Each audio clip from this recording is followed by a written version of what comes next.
Welcome to Christmas baking day number 1. I am getting a later start than I had planned. I'll tell you in a moment. It's almost 1 o'clock, but I have successfully gathered all of my ingredients.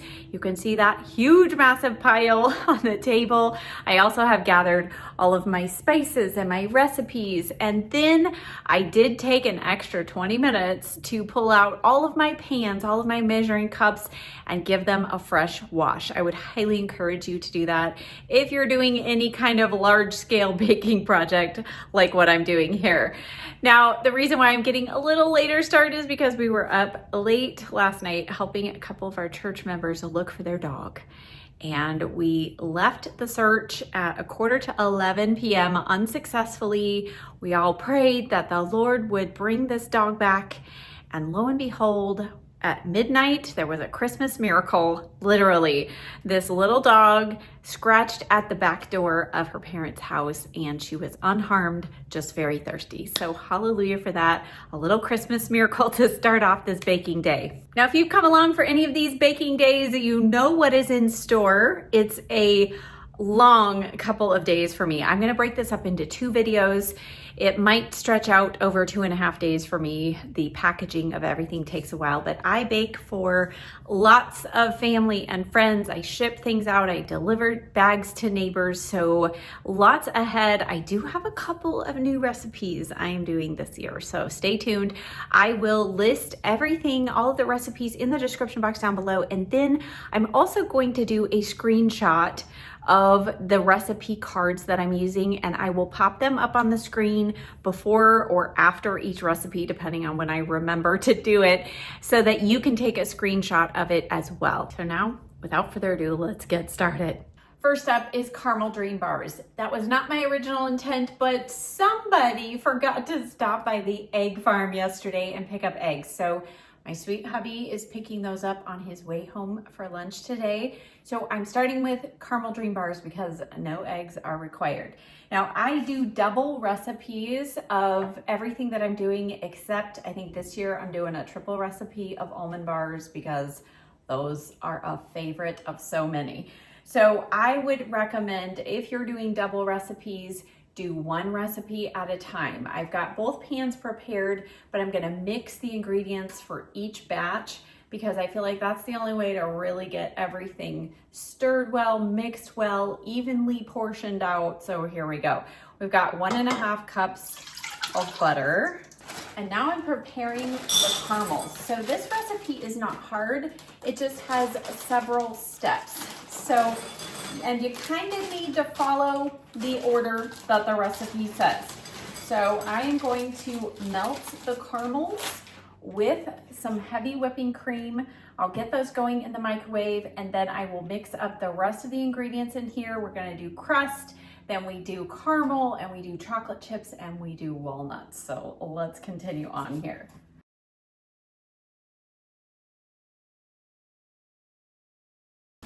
2 cups of rolled oats.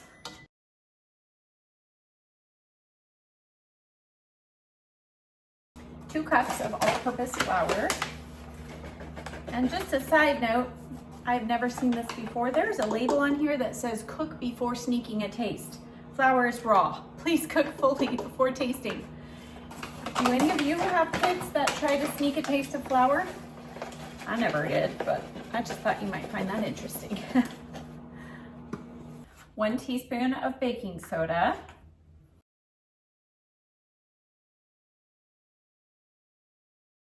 And then 1.5 cups of packed brown sugar. And for this recipe, I like to use light brown sugar, but I think you can use either one.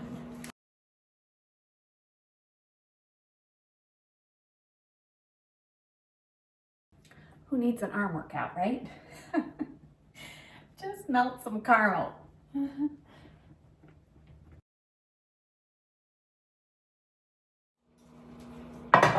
Now what I like to do is with the first batch of this crust portion, I'm just gonna kind of divide it in half, eyeball it, divide it in half, and go ahead and press the mixture, half of the mixture in each of the pans. And then we bake that for about 10 minutes, and then we start our layers.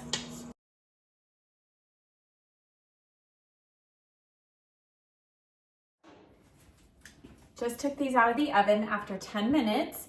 They're not gonna look done, but it is important. I've learned the hard way to make sure you bake them the full 10 minutes.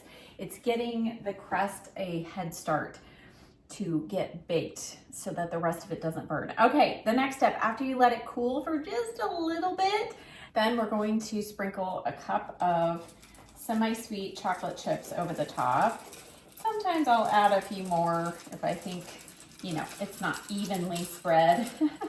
And then we do 1 cup of walnuts, and then we pour the caramel mixture over the top, and then we press another half of the oat mixture, which I have mixed up again, on the top to finish it out.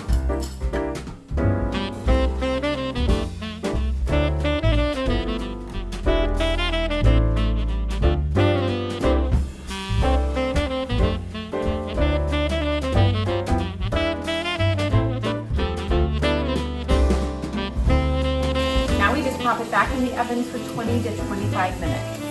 And I'm baking on 350, by the way.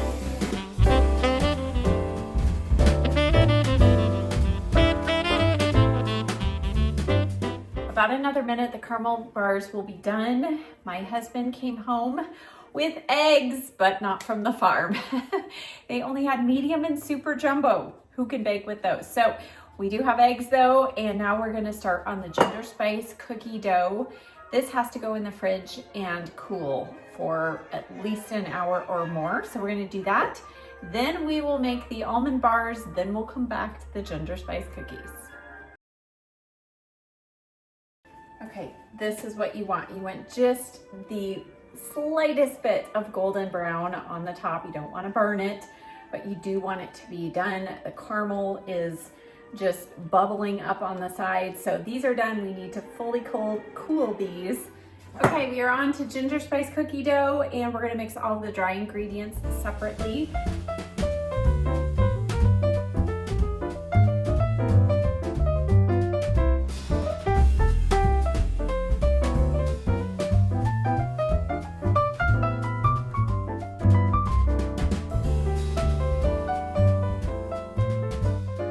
Okay, we're gonna whisk all those dry ingredients together, and then I was just working on chopping the crystallized ginger. That's a good forearm workout. I loved this brand. I used this last year, and I'm hoping I have enough chopped here. This is the Reed's crystallized ginger. The unsulfured I find is best. It just tastes better. If you can't find this brand, I have used, and this is my backup, this is from Now Foods. It's the crystallized ginger slices, but you just want to chop it up as finely as you can. It's a little hard. It does have sugar on it, so that's the crystallized portion, but there's nothing else in it. No sulfur, that's what you want. And now I need to measure, make sure I have a full 1.5 cups. Now I'm just gonna mix all these together. Then we're gonna start on the wet ingredients, and the wet ingredients include 1/2 cup of unsalted butter, 1 cup of shortening, and trust me, I have tried to do this recipe with all butter because I don't like to use Crisco shortening in my baking, but you need to use Crisco in this one. It just gives the right puffiness to the cookies. And then we are going to add dark brown sugar, 2 eggs, and molasses. And once again, I will include a screenshot of the entire recipe.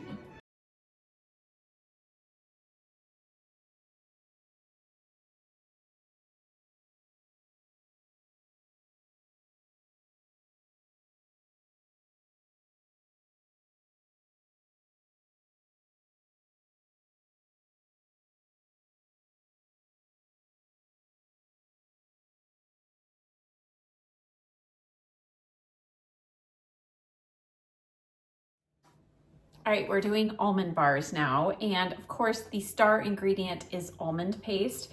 This is the one I get. It's from the brand Solo.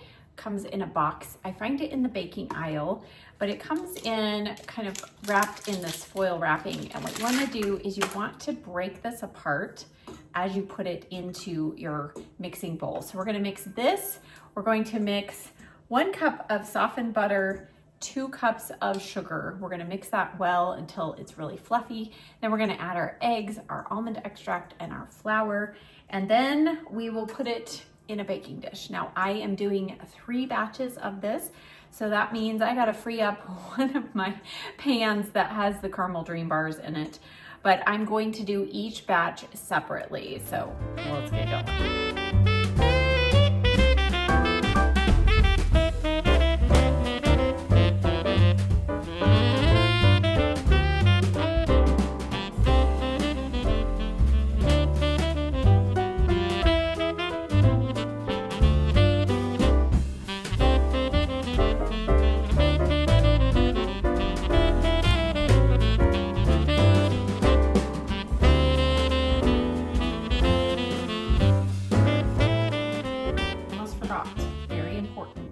Sprinkle the remaining 1/4 cup of sugar all over the top. It does make a difference. It just adds a nice little crispness on the top.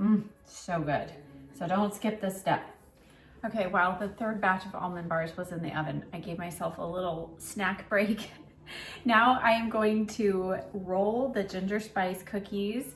So I like to use a cookie scooper. You can just use a spoon, but I'm going to scoop them out and then you roll them in sugar. And I like to use something like, this is the Florida Crystals, a raw cane sugar that just has a little more body to it. I don't love the huge crystals, but you could certainly use that, or just regular sugar. So I'm gonna get busy doing that. We're gonna have a lot of cookies. So I'm gonna do that and then we'll go on to the new recipe that I wanna try out. And the day is getting away. It's been almost 4 hours, but these are the most intensive recipes that I have to do. The rest will go very fast, or at least that's my hope. So roll, and put on the cookie sheet. And I like to have 2 cookie sheets going, just so that there's constantly a fresh batch in the oven baking.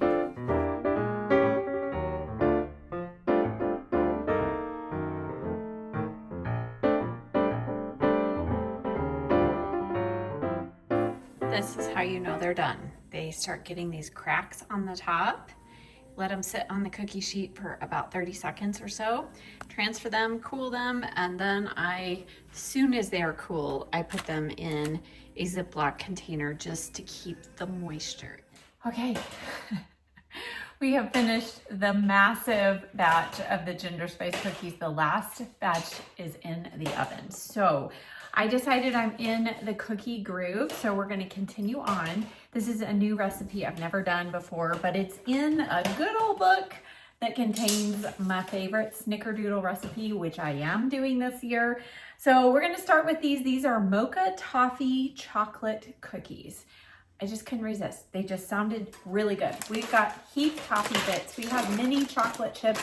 And best of all, it starts with a cake mix. Now, because I'm doubling this recipe, keep that in mind, we've got 2 of everything. So I have 1 cup of butter in here at kind of room temperature.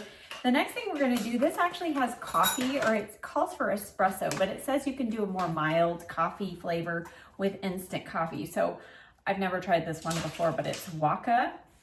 And we're gonna do 8 teaspoons of this, and then we're gonna mix it with 4 teaspoons of vanilla extract.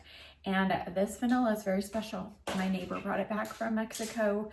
It's so good. If you know Mexican vanilla, you know. Okay, let's get this going. And then we put the cake mix and everything in. It says to stir it with a spoon, but because I'm doing a double batch, I'm gonna let my mixer do it, but just on a very low speed. So let's go. Well, I was doubtful that the vanilla would actually kind of dissolve those crystals, because the instructions usually on instant coffee is you need hot water, but I don't know, it could be the alcohol in the vanilla. It dissolved that with no problem. Wow, that'll wake me up. Does smell really good. Okay, well, let's get everything into the mixer now.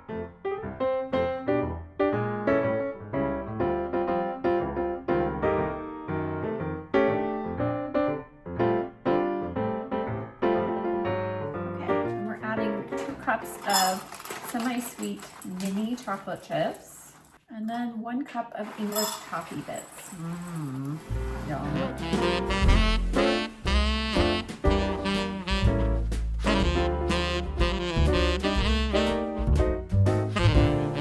All right, let's see how much they spread, and then we'll go from there. Okay, of course, you have to have a cookie that has an unfortunate incident, right? And that becomes the tasting cookie. These are cooled, not completely, but enough to try. Let's taste it.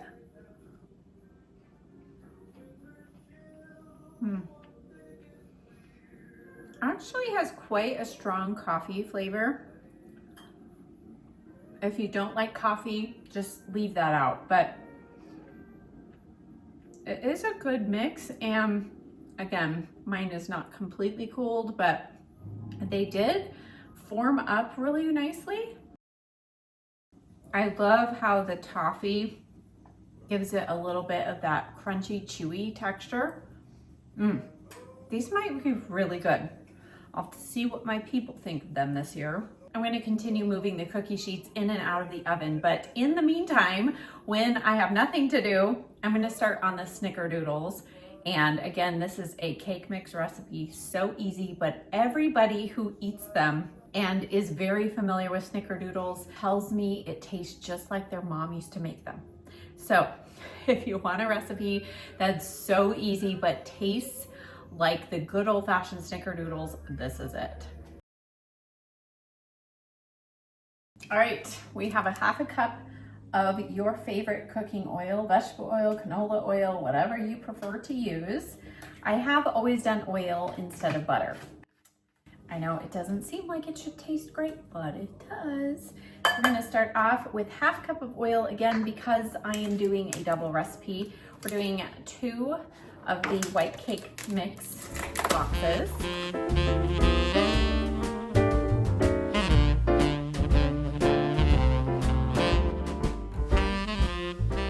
Now, where I deviate from the recipe is I actually mix a little bit of cinnamon and sugar into the dough, and then I also roll the cookie in the cinnamon and sugar mixture. So I did about 1 teaspoon of cinnamon per 2 tablespoons of sugar, doubled that. And I'm gonna put about half of this mixture into the dough itself. And then I'll probably have to mix up more to roll the cookies in. And this I just discovered by accident one time. I didn't realize I wasn't supposed to put it in the dough, and I did, and they tasted even better. Okay, this girl is getting tired, but I'm trying to press on. So we are gonna do the Snickerdoodles now. I am rolling them. I'm bringing you along. And then I wanna do the peanut butter fudge as long as I have the brain power to do that, because you know, that's one that I have to stay focused. So I think I'm gonna do peanut butter fudge. And last that I would really love to do today would be the spiced or the cayenne pretzels. I could do the wintertime spiced tea as well, but we'll just see. It is almost 8 o'clock.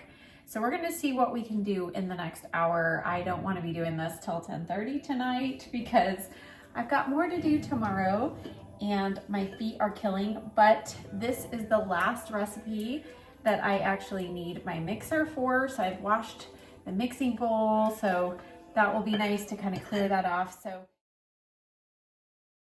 okay, since my eyes are still open, I'm gonna try to press on. I have my peanut butter fudge little cupcake holders ready, but before I do that, because I'm waiting for these pans to cool, we're gonna do some wintertime spiced tea. We're gonna knock this out.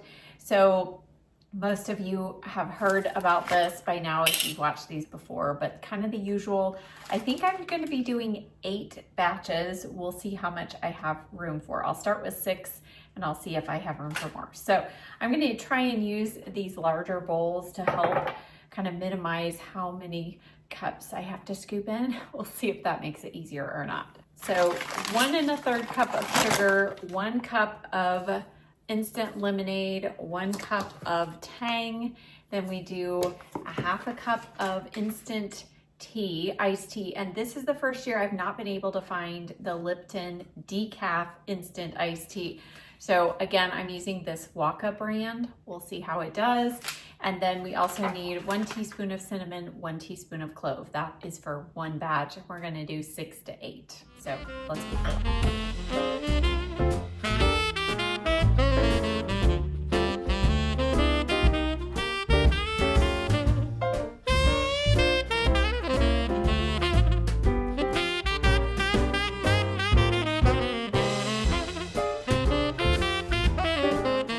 Peanut butter fudge. Let's do this.